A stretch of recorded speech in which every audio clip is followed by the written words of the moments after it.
Hello everyone, this is Sumit Kumar and in this video I'm going to talk about आज जो IIT jam का exam हुआ है ना, मैथमेटिक्स पेपर का, तो उसके बारे में मैं आज इंफॉर्मेशन दूंगा। कैसा क्वेश्चन था, किस टाइप के क्वेश्चन कहाँ से पूछे गए और किस सेक्शन के क्वेश्चन से उम्मीद था बट वहाँ से पूछा नहीं गया उस सब टॉपिक से, और स्टूडेंट लोगों का क्या फीडबैक है इसके प्रति और क्या पॉसिबल हो सकता है कट ऑफ, और कुछ क्वेश्चंस के सॉल्यूशंस जो पॉसिबल होंगे इस वीडियो में अभी।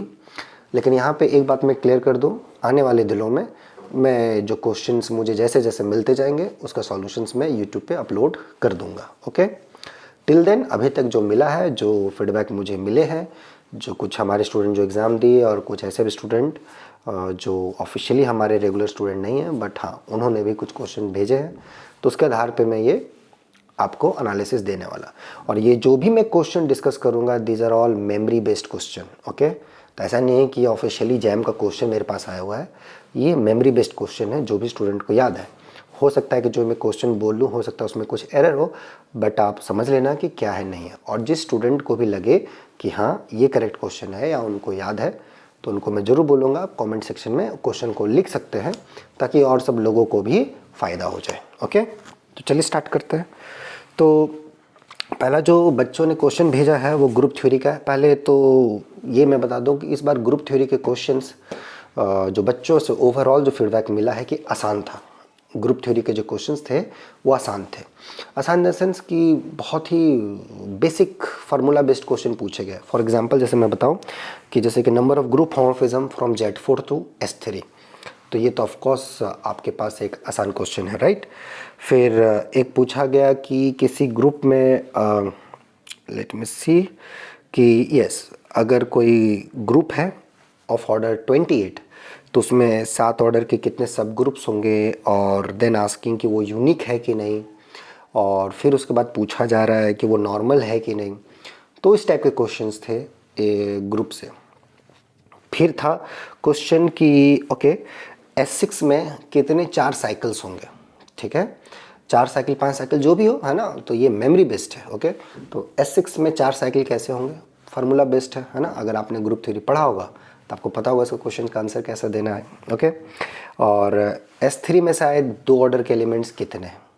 अब इससे आसान क्वेश्चन क्या हो सकता है बताइए। तो किसी भी ग्रुप से किसी दूसरे ग्रुप के बीच में नंबर ऑफ ग्रुप होमोमॉर्फिज्म खोजना, ये जो भी थ्योरम है कितने नॉर्मल सब ग्रुप्स हैं दिस एंड दैट क्वेश्चन करके आप चेक कर सकते हैं कि सिंपल सा प्रोसीजर है, उसके थ्रू से आप जा सकते हैं। तो बहुत ही टफ क्वेश्चन ही था। S6 में कितने साइकिल ऑफ लेंथ 4 या जो भी इससे रिलेटेड क्वेश्चन पूछा हो, है ना, जो भी हो, तो पता चलेगा कि क्वेश्चन यहाँ से आसान आए हैं। एक दो और ग्रुप के भी क्वेश्चंस थे कि if I am not wrong कि यस वो चीज़ 7 ऑर्डर के और थे, पता नहीं अभी शायद मेरे से दिमाग से हट गया है जो उन्होंने पूछा था। इफ़ एनीवे जैसे याद आएगा मैं बता दूंगा। बहुत सारे बच्चों को निराशा यहाँ पर इस चीज़ से हुई है कि डिफरेंशियल इक्वेशन से क्वेश्चन उस टाइप के नहीं पूछे गए जैसे पूछे जा रहे थे। और आपको पता ही कि इस बार जो क्वेश्चन पेपर सेट किया गया वो IISc बैंगलोर ने सेट किया है। तो सारे बच्चों का था कि मतलब क्वेश्चन का लेवल इस बार पिछले साल के पैटर्न के तुलना में थोड़ा सा डिफरेंट था। डिफरेंशियल इक्वेशंस में भी कुछ एनालिसिस बेस्ड क्वेश्चन पूछ दिए गए, और एक जो ट्रेंड होता था कि अच्छा ये है तो इसके सॉल्यूशन लीनियर पार्टिकुलर इंटीग्रल ये ब्ला ब्ला, इस टाइप के सॉल्यूशंस क्वेश्चंस इस बार नहीं पूछे गए। ऐसा बच्चों का फीडबैक है ना। मैंने भी क्वेश्चन पेपर देखा नहीं है, बट जैसे ही मुझे क्वेश्चन पेपर मिलेगा तो मैं उसके बारे में और बता पाऊँगा, लेकिन अभी तक का यही इन्फॉर्मेशन है। ओके, तो थोड़ा सा डिफरेंशियल इक्वेशन में बच्चों को निराशा हुई है, बट देखते हैं अब क्वेश्चन पेपर रिलीज़ होगा या आपको पता होगा। अगर आपके पास एग्जैक्ट वो क्वेश्चंस याद है कि 3 से 4 ही क्वेश्चन पूछे गए लगभग बच्चों का ये बोलना था, तो आप बता सकते हैं। तो मैंने जो सुना उस हिसाब से ही फीडबैक मिला है। एनीवे ज़्यादातर बच्चों का ये था कि इस बार एनालिसिस से क्वेश्चन का वेटेज ज़्यादा था, खासकर फंक्शनल इक्वेशन से। मतलब कुछ फंक्शनल इक्वेशंस हैं उसको आपको सॉल्व करना है, उस टाइप के क्वेश्चंस। लीनियर जबरा में जो थे क्वेश्चंस जो बच्चों का था कि बहुत ही टफ लीनियर जबरा से नहीं थे, क्वेश्चन बहुत ज़्यादा नहीं पूछे गए। ये भी था कि यहाँ से भी बहुत ज़्यादा क्वेश्चन नहीं पूछे गए, जितना पूछा जा रहा था मतलब रिसेंटली जैम के एग्ज़ाम्स में। तो एक जो क्वेश्चंस कुछ बच्चों ने मुझे भेजा है उसमें एक है कि एक मैट्रिक्स है जिसका एंट्री है 2021, 2022 सो एंड सो फोर्थ ऐसा करके उसका डिटरमिनेंट पूछा गया है। तो देखने में तो थोड़ा सा लेंदी लग रहा है बट ये लेंदी है नहीं, सिंपल सा ट्रिक है, इस क्वेश्चन से आप डिटरमिनेंट निकाल सकते हैं। ये क्वेश्चन था। फिर किसी ने सीक्वेंस के क्वेश्चन भेजे थे कि an is equal to π/2 cos π/4 cos π/8 cos π/6 16 dot dot dot cos π/2 n+1। ये सीक्वेंस का nth टर्म है, इसकी लिमिट पूछी गई है। बहुत ही आसान क्वेश्चन है। तो देखिए इसमें इसने क्या किया, जो आपने बीएससी में जो ट्रिगोनोमेट्री पढ़ा होगा है ना, उसको इससे लिंक कर दिया। यहाँ से सीक्वेंस पता, और इस टाइप के क्वेश्चन को कैसे आपको सॉल्व करना है पता है ना, ऊपर नीचे मल्टीप्लाई कीजिए साइन से या कॉस से, और एक सिंपल सा फॉर्म आता है एक, और वो कैंसिल होते जाता है, फर्स्ट टर्म और लास्ट टर्म बचता है, लिमिट ले लीजिए। तो ये क्वेश्चन था। ओके, फिर एक और बच्चे ने सीक्वेंस का ही क्वेश्चन भेजा है कि an is equal to 1 - 1/2 square 1 - 1/3 square dot dot dot 1 - 1/n square, इसकी लिमिट पूछी गई है। अच्छा क्वेश्चन है। ओके, तो आई होप ये क्वेश्चन आप लोग से हुआ होगा, बहुत ही इसमें कुछ खास नहीं है। एक लीनियर अलजेब्रा का अच्छा क्वेश्चन लोगों ने भेजा कि लार्जेस्ट आइगन वैल्यू ऑफ एक मैट्रिक्स दे दिया गया है 2 3 -1 2 -1 3 -1 2 3। तो ये मैट्रिक्स रियल सिमेट्रिक नहीं है, सिमेट्रिक नहीं है, उसके बावजूद यहाँ पे पूछा जा रहा है कि इसका लार्जेस्ट आइगन वैल्यू निकालिए। तो बहुत तरीके हैं, इसका कैरेक्टरिस्टिक पॉलिनोमियल निकाल लीजिए, है ना, या फिर और को शॉर्टकट्स लगा सकते हैं। तो देख लीजिए, कुछ सम ये वो करके आपको आइडिया मिल जाएगा क्या है। तो ये क्वेश्चन को भी मैं मॉडरेट लेवल पे ही रखूँगा, ठीक है। फिर एक वेक्टर कैलकुलस में बहुत लोगों का था ये बोलना कि वेक्टर कैलकुलस से जैसा क्वेश्चन पूछा जा रहा था, या वेक्टर कैलकुलस इंटीग्रल कैलकुलस से, इस टाइप का क्वेश्चंस इस बार उस लेवल का नहीं रहा। मैक्सिमम बच्चों का मानना है कि मैक्सिमम 6 क्वेश्चन पूछे गए ये दोनों सेक्शन से। अब चूंकि क्वेश्चंस मेरे पास है नहीं, तो मैं भी दुविधापूर्ण हूँ कि ऐसा बच्चे कैसे क्लेम कर रहे हैं 6 क्वेश्चन वेक्टर कैलकुलस या जो भी। तो इसका मतलब उन्होंने वेटेज जो है शायद रियल में बढ़ा दिया है, क्योंकि लीनियर में भी बच्चों का डाउट था कि लीनियर में क्वेश्चंस कम पूछे गए हैं। तो इसका मतलब जो वेटेज बढ़ा है वो एनालिसिस में बढ़ा है। अब एनालिसिस में जहाँ तक लोगों ने बताया कि नहीं, फंक्शनल इक्वेशंस के क्वेश्चन ज़्यादा थे, फंक्शनल बेस्ड क्वेश्चंस होते हैं उसके, ठीक है। कुछ क्वेश्चंस हैं, मैं आगे डिस्कस करूँगा। एक वेक्टर कैलकुलस का क्वेश्चन था, एक लाइन इंटीग्रल का, कि P डिफाइन कर रखा है y/x² + y², q = -x/x² + y², तो 1/π integral over c p dx + q dy, where c is x² + y² = 1। तो सिंपल सा क्वेश्चन है ये, और I hope most of the student इसको एक्सिक्यूट किए होंगे। तो इसको मैं इजी क्वेश्चंस की कैटेगरी में काउंट कर रहा हूँ। एक अच्छा क्वेश्चन पूछा गया था इस बार कि कंटिन्यूस फंक्शंस है ना, ये कंटिन्यूस है, किसी दूसरे बच्चे ने बोला है कि जस्ट फंक्शन है। तो ये क्या करेक्ट क्वेश्चन क्या है, तो आप लोग इसमें थोड़ा हेल्प कीजिएगा, ये मेरा आपसे निवेदन है। कि एक फंक्शन है r से r के बीच में, कंटिन्यूस है, वो ऐसा फंक्शन है कि सेटिस्फाई कर रहा है f of x belongs to q if and only if f x+1 belongs to q complement. तो मेरा यहाँ पर ये क्वेश्चन है कि यह फंक्शन कंटिन्यूस दिया हुआ है कि नहीं दिया हुआ है। तो यहाँ पे 2-3 लोगों ने बोला कि सर कंटिन्यूस नहीं था। अब पता नहीं, क्वेश्चन बोले ना, अब दुविधापूर्ण है, तो इसलिए मैं आपसे पूछूंगा कि ये क्वेश्चन क्या है। ऑप्शन तो मुझे समझ में आएगा, इसका आंसर क्या है, डिपेंड कर रहा है कंटिन्यूटी पे कि f of x belongs to q if and only if f of x+1 belongs to q complement. तो थोड़ा सा बता दीजिएगा कि फंक्शन कंटिन्यूस है कि नहीं। ओके, अकॉर्डिंग टू दैट इसका आंसर बहुत ही सिंपल है, बहुत ही अच्छा क्वेश्चन है ये। तो ये एक रियल का अच्छा क्वेश्चन मुझे लगा अभी तक, तो इसको मैं अच्छे क्वेश्चन की कैटेगरी में डालूंगा। अच्छा क्वेश्चन मतलब सिंपल सा कॉन्सेप्ट यूज़ हो रहा है इसमें, बट अच्छे से बन सकता है ये। एनीवे, तो इस टाइप के क्वेश्चंस थे जो अभी तक मुझे मिले थे। ओके, और कुछ और भी थे जो बच्चों का, एक था कि एक फंक्शन दिया गया था क्लोज इंटरवल 0 से क्लोज इंटरवल 0 से इन्फिनिटी के बीच में, और उसका कुछ इंटीग्रेशन से रिलेटेड क्वेश्चन पूछा गया था कि ये इंटीग्रल या ये दिस एंड दैट, कुछ ऐसा पूछा गया था। तो इस बार मतलब जहाँ तक ये बच्चों के जो बातें आ रही हैं कि जो वो प्रिपरेशन जैसा उनका था कि नहीं, यहाँ से जैसे जैम का एक ट्रेडिशन था कि यहाँ से इतना पूछता है, इस जगह से इतना पूछता है, शायद इस बार आईएससी ने शायद कुछ हद तक पानी फेर दिया।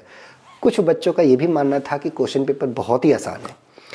तो ये थोड़ा सा मैं डायलेमा में हूँ कि मैं क्या बोलूँ, क्योंकि किसी ने बोला कि एकदम कॉन्सेप्ट बेस्ड क्वेश्चन था सर, और कुछ अच्छे बच्चे भी उसमें थे जो बोल रहे थे कि सर इस बार यहाँ से क्वेश्चन नहीं आया। तो मैं भी थोड़ा सा आश्चर्यजनक हूँ, ऐसा होना नहीं चाहिए, लेकिन अगर हुआ भी होगा तो ज़्यादा ऐसा ट्विस्ट एंड टर्न्स नहीं हो सकते। वही सारे क्वेश्चन आएंगे जो आपके सिलेबस में है, करेक्ट ना?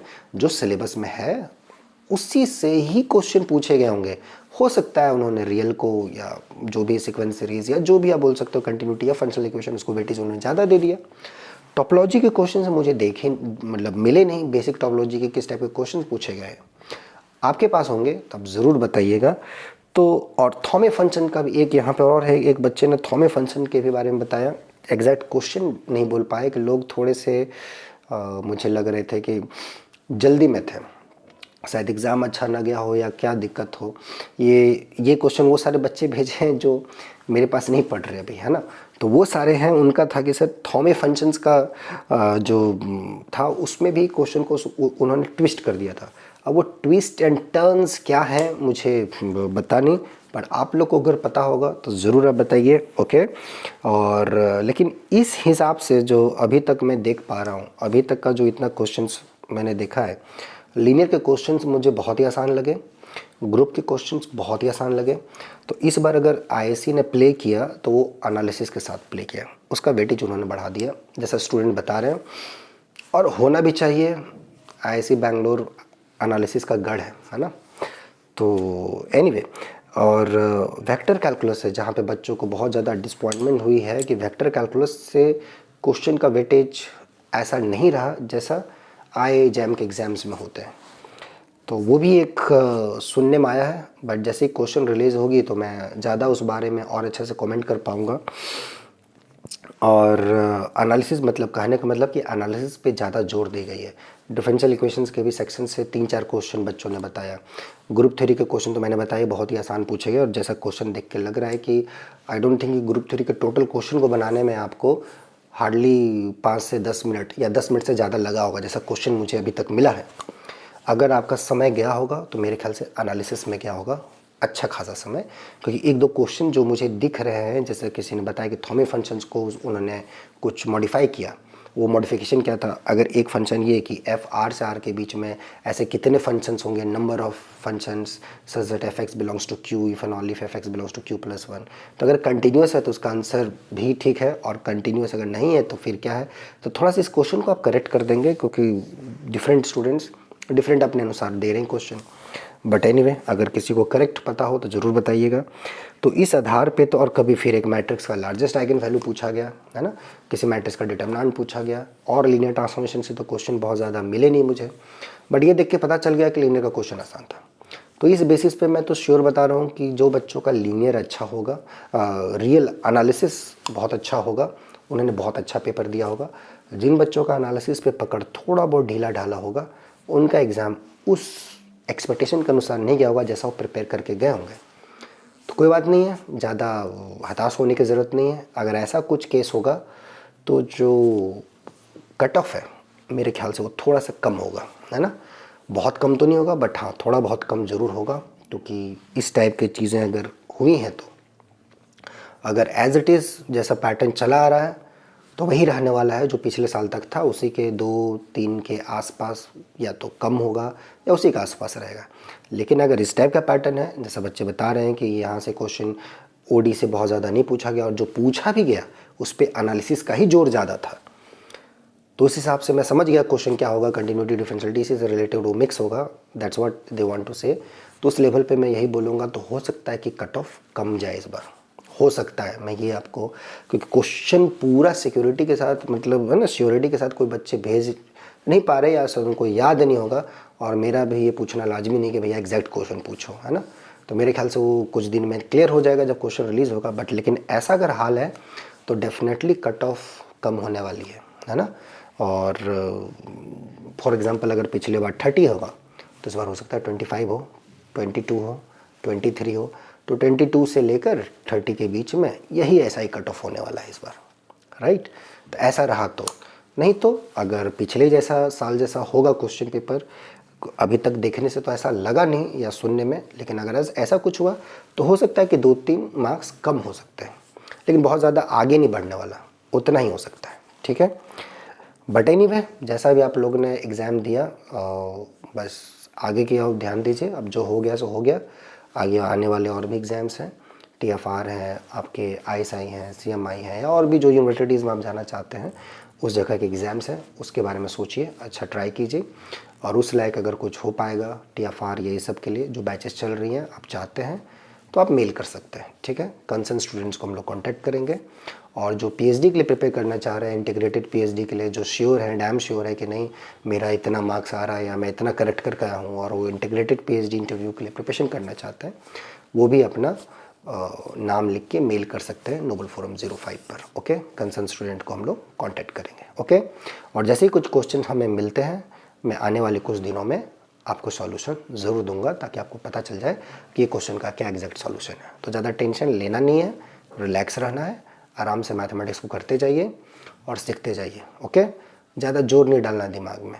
आज बैठ के आराम से ठंडे दिमाग से ये सोचिए कहाँ कमी रह गई, हमने ये सेक्शन को क्यों नहीं ध्यान से पढ़ा, क्या रीज़न था, उसका रीज़न ढूंढने का कोशिश कीजिए। मैं ये नहीं बोल रहा कि उसके अंदर घुस जाइए और परेशान हो जाइए, अपने आप को परेशान कर दीजिए, वैसा नहीं होना है। बट हाँ, अपने अंदर से सवाल ज़रूर पूछना है कि ये एग्ज़ाम अगर अच्छा गया तो ठीक है, अच्छी बात है, और अच्छा जा सकता था क्या, और अगर ख़राब गया है तो क्या रीज़न है, वो चीज़ पे थोड़ा सा ध्यान देना मेरा ऐसा मानना है पर्सनली कि ये ज़रूरी है, और ये शायद आपको हेल्प करेगा आगे एग्ज़ाम्स के लिए। बाकी जहाँ तक सीखने की बात है, हम लोग हैं ही साथ में, ज़्यादा टेंशन नहीं लेना है, टेंशन इधर देना है, ओके। इसी नोट पे मैं यहाँ स्टॉप करता हूँ। आगे आने वाले एग्ज़ाम्स के लिए आपको best of luck. Till then enjoy the subject, okay. Take care, good night.